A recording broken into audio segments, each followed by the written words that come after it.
You ask Tiger to solve. This deals with linear equations with one unknown. The final result is x equals 2. Let's solve it step by step. Swap sides. Group all constants on the right side of the equation. Subtract 17 from both sides. Simplify the arithmetic.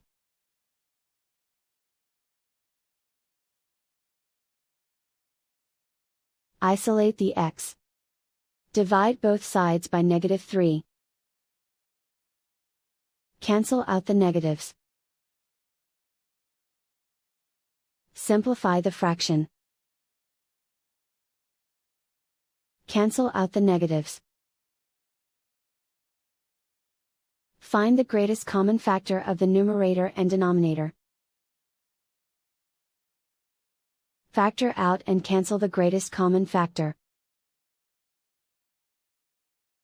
And so the final result is x equals 2.